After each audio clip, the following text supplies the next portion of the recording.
It's been almost 6 months since I decided to quit my job and become a full-time content creator. Was I making enough to cover my bills? No. Was this a good time to start? Also probably not. Should I have paid $7 for this coffee at this time? Probably not as well. Am I scared? You betcha.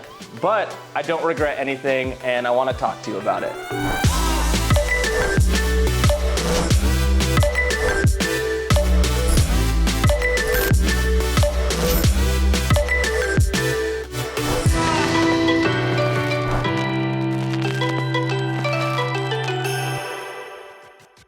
What's up? It's David K, aka Threadability, and before we go any further, please hit that like and subscribe button so that we can stay connected and I can keep making videos that you like to see. Okay, so you know those videos and those blogs that are from full-time creators that are like, here's how I make X dollars per month, or here's how I turn my passion into my dream job? When you search these kinds of videos, it seems like they mainly come from the people who've already quote unquote made it. I never see a lot that come from the people who are actually in the thick of it, these creators that are still trying to make it work. And maybe I'm just playing ignorant and I haven't looked for those videos, but it doesn't seem like a lot of them are out there. Knowing that, I asked on my IG stories to you if doing a sort of check-in series would be interesting, and it looked like the response was pretty positive. So I wanna make this the first of a little series we do every few months or so where I check in and tell you what it's actually like and what I'm experiencing. That way, next time you're searching about content creators and how they make it, hopefully you get this series eventually that has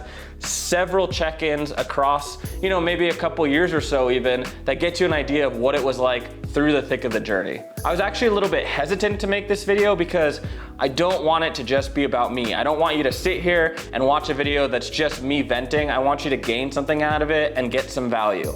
But because there was some interest based on what we talked about on IG, I did want to leave this here, tell you about my specific experience so that hopefully you could gain something out of it and send me more questions if you wanted follow-up.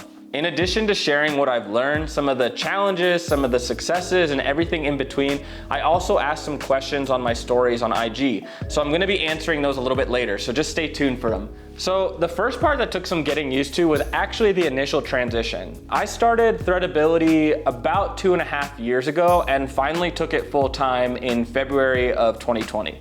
I originally started it when I was in a place in my life that I needed a creative outlet. My life was workout, repeat, and I was floundering in that. I was a project engineer for a commercial construction company, and to keep a really long story short, I wasn't feeling fulfilled in that position. It was a unique situation, but I didn't look forward to going to work every day, and that sort of misery was starting to trickle into my personal life. Now, I'm not saying that any one thing was specifically bad in that situation, or that I wouldn't return to construction at some point in my life, but at this time and place, my heart just wasn't fully in it. I was at a crossroads in my life where I could have locked into something that would have taken me up a certain ladder and I could have done that, or go a completely different direction and try something new while I had the chance. What I realize is that when I'm dispassionate about something, I get completely unmotivated and pretty miserable, and I don't hide it well. I'd be lying if I said that my anxiety about the whole situation wasn't at an all-time high, but I took the chance anyway. Going from a job where I needed to be on site before 7 a.m. every single day to a job where I set my own schedule was a major shift in mindset and just obviously schedule for me. To start out, when I was getting into Threadability full-time, I was working really early in the morning to late hours of the night because the construction mentality is sort of work till things are finished, work till you get that deadline done. And I was having trouble disassociating that because I felt like if I wasn't working those long hours, then I was slacking. And the other thing that was driving me was that now this was a full-time gig, not just my side hustle, not just a hobby that I was trying to maintain on the side. However, it was really cool to be able to put these content ideas and things into practice during the week instead of reserving them for weekends or even weeknights after work. That felt weird, and I had to catch myself in those first few months and be like, whoa, this is my job now. Then COVID hit, and a lot of those things that I had been putting on the calendar suddenly fell off. That shutdown and that sudden lack of work turned into lack of motivation, self-doubt, a feeling of underachievement and laziness, but we'll talk about all of that a little bit later.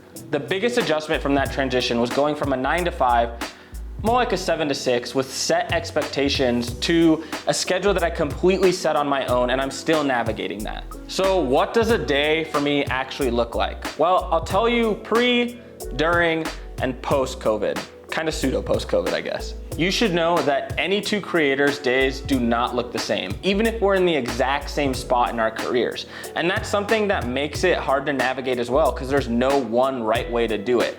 We'll talk a little bit more about that in challenges again, but I wanted to say that here. So in general, this goes for BC, DC, and AC. We're saying before Corona, during Corona, and after Corona. I would generally set up my calendar the week before. So on a Sunday, I would make my goals, figure out what I wanted to accomplish that week, and try to achieve them. In my first weeks before the shutdown, this involved reaching out to a lot of local brands and creators so I could start collaborating with them and expanding my network. I actually did not spend a lot of time at home during those first few weeks. I was out trying to establish this style expert creative YouTube series, so I was with different creators, different experts, trying to get inspired by them and establish this video series. Then I would come home, respond to emails, write creative content, whether it was blogs or prepare captions for Instagram, and edit whatever photos or blogs I needed to that night. I was trying to keep some semblance of my normal routine, so I'd still be going to the gym in the morning. I just didn't want to quite have an exact shock to my system, so I was trying to keep some of those things intact. Now, during COVID, yeah, let's talk during COVID. The first few weeks, I wasn't really affected by it. Obviously, I wasn't going out and meeting with a lot more people like I was before, but my creative stream wasn't really interrupted. I was still figuring out how to get creative in my space here. So most of my days still consisted of responding to emails, planning creative shoots within the apartment, and editing whatever work I had completed already.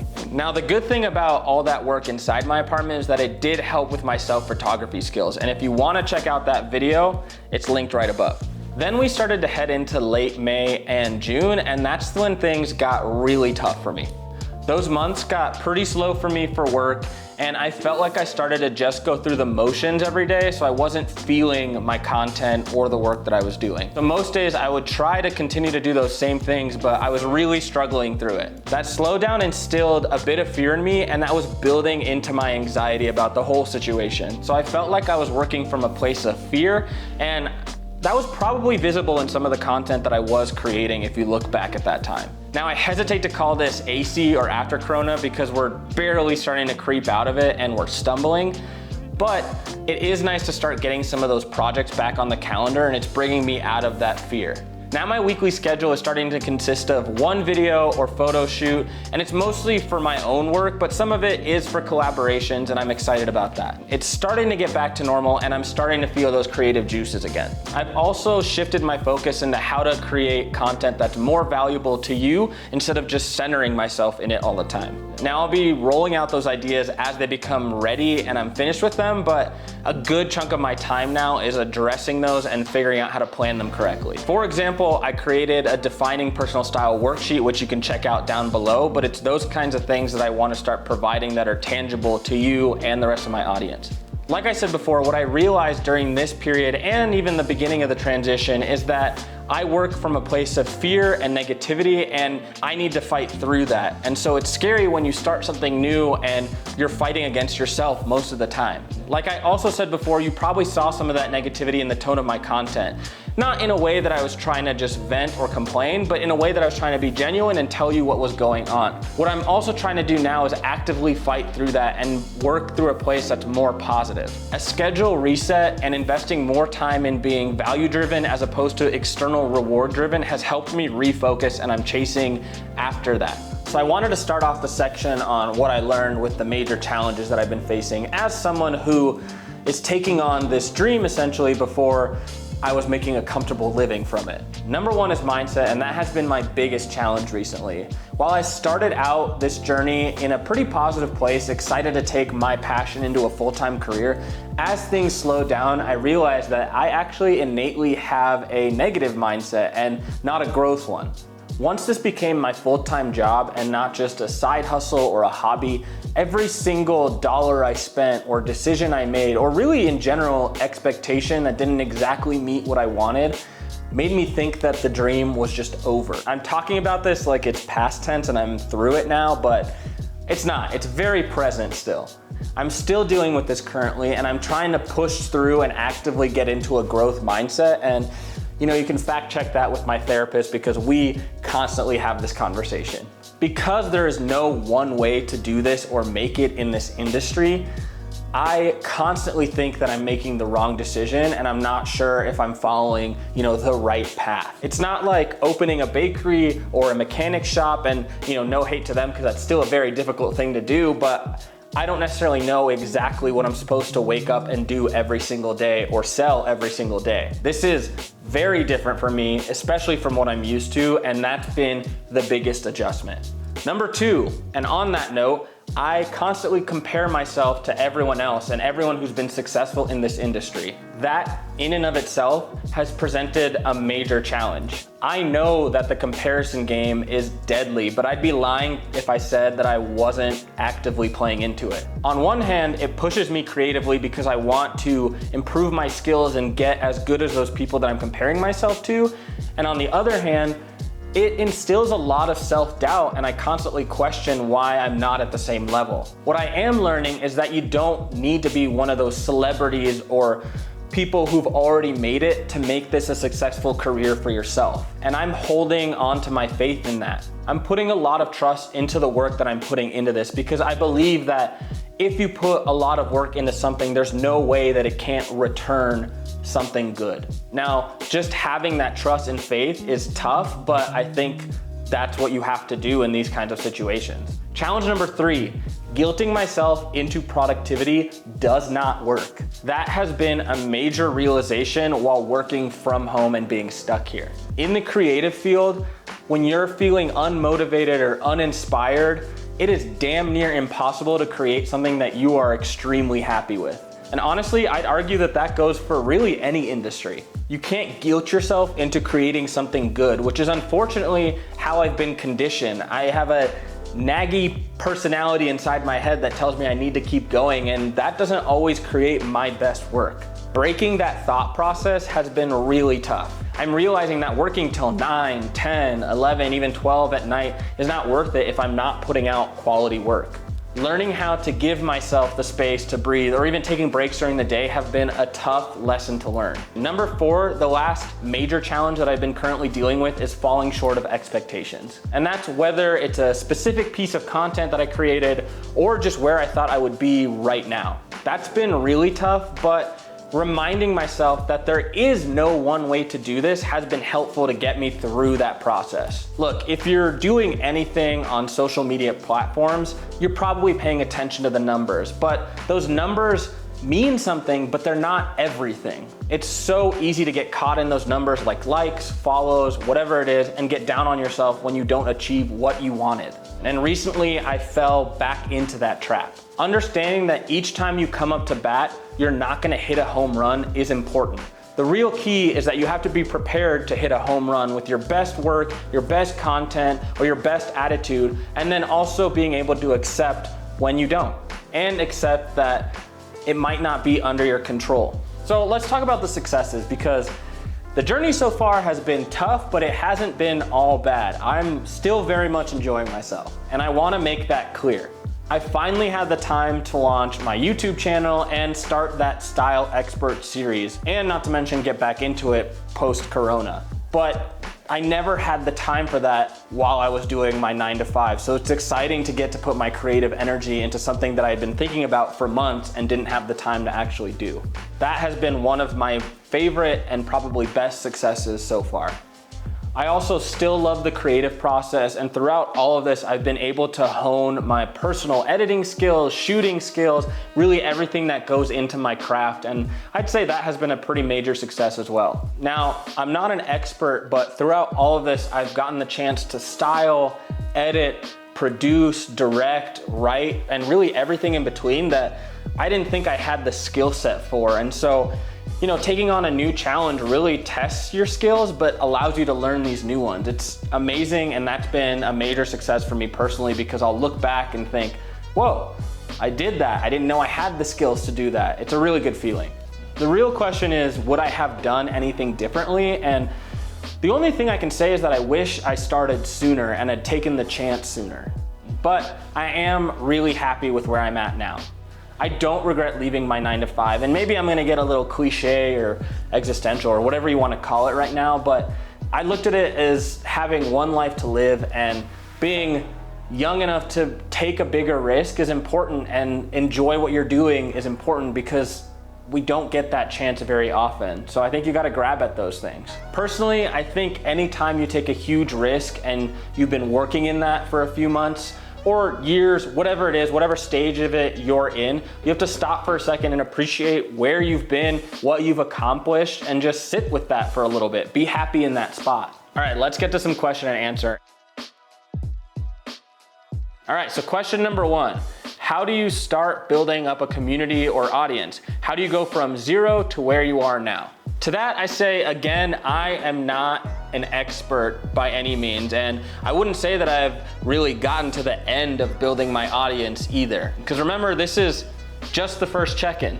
But originally I just started something that I was passionate about and that I cared about. Now, I didn't necessarily have the intention of helping or servicing an audience. I just started posting something that I liked, and it started to connect with people, and my audience started to grow. From that beginning to where I am now, I've put a lot more time into meaning behind every piece of content that I put out. I want to create connections with every person that comes across my page, my blog, my YouTube channel, wherever it may be. Now, one of the keys that really helps in building an audience is actually going to where your audience is. So network with them, whether it's virtually or in real time. Consider Instagram or YouTube or any virtual space like one big mixer. If you want people to come to you, you also have to go to them. You can't just post a really cool pic and use a bunch of hashtags and then expect people to come to you. Share your passion and put everything you have into it. Make sure that you are clear on what you want to provide, what kind of service you want to be giving your audience, and melt that in with your passion so that you're creating the best content that you possibly can that attracts people to come to you.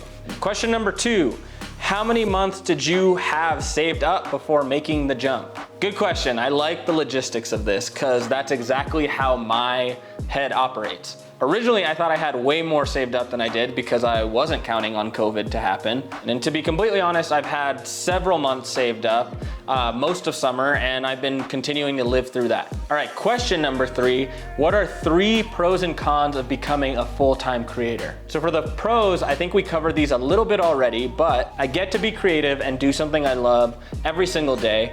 2, I've met so many people and brands virtually, whether they're local, whether they're national, whether they're all over the world, and that's something I don't think I would have been able to do without Instagram and without a YouTube channel and without a blog. Lastly, I get to continuously improve my skills, which is awesome. I get to hone my craft. Now for the cons, one of the major ones is that when your side hustle or your passion becomes your career, you start thinking about it all the time. So then you sort of need new hobbies, and I'm trying to figure out what those are because I need that time for my mind to think about other things. The second one, like we've talked about before in the challenges, is that there's a lot of uncertainty in what I'm doing. I don't know if I'm making the right decisions every single time I make them. The third one is doing this with anxiety because that makes it a lot harder. I'm constantly battling my own expectations of how things are supposed to go. Overall, I'm pretty hard on myself and I'm trying to work through that. And question number 4, what tools are effective for building an audience like IG promotion, posting time, etc.? So I'm just gonna be completely honest, I haven't really used any sort of external tools to build an Instagram audience. I've wanted my audience to be filled with people who actually genuinely enjoy my content and wanna be a part of this community. Now, in all fairness, I have run promoted posts through Instagram and even Facebook ads just to get my profile out there and seen, but I have never forced anyone to click on my profile or created, fake bots or anything like that to get clicks onto my profile. The ads have definitely helped, but I don't think they're the secret to building a good audience. I feel like the real secret is finding your niche, your message, and what service you want to provide and honing in on that so you have a reason for an audience to come to your page. People need to find something that connects with you. As far as posting time, I use what Instagram suggests. I've looked into a couple of those like third-party analytics, but honestly, I don't know if it really makes a big difference anyway. I think you should post, devote your time when you post to actually being active and engaging with your audience, but don't let a certain posting time interfere with your life and what you're trying to get done with your day. Last question, question number 5, how did quarantine make you innovate and create content in a different way? For starters, it made me have to get really creative in my apartment. I've rearranged my furniture like hundreds of times in this apartment to try to set different scenes, attract different lighting, just get creative so I don't feel stale the entire time. It was really tough because I do enjoy being out in the world and creating content. I was in construction. Part of my love for building and structures come out in the scenes that I take photos with, and so losing that was a little disheartening, but it did make me think about how I frame shots, how I position my camera so that I get a different scene and a different photo every single time I shot content. So what am I trying to say with this first check-in? I'm not trying to be negative the entire time. That's not at all what I'm trying to do. But realistically, it's not just all fun and games where now I just get to go out and take pics of myself and post photos all the time. There has to be a lot of passion and determination in these first few foundational moments of taking a risk like this, and these first 6 months have challenged me quite a bit. You know, I'm not at the point where I can just say, here's how much money I make per month blogging and influencing and doing all this creative content, but I think it's advantageous to see that there is some struggle here and there is some work that has to go into making this content and figuring out how to make this a career for yourself. And I know this was a lot of talking about myself, and I don't usually do that, but I am hoping that this sort of check-in series, as we repeat it a few months at a time, will help you see how it is for somebody who's in the thick of it. Hopefully there will be more, and hopefully there will be a video that says, hey, I made it, and now you have an entire series to see how I did that. If you have more questions, feel free to drop them below in the comments, or if you have more personal ones, you can always DM me on Instagram at Threadability. Let me know if you like the idea of this series, and if they are serving a purpose for you, we can continue them. As always, thank you so much for watching. Make sure you like and subscribe, and I'll see you next time.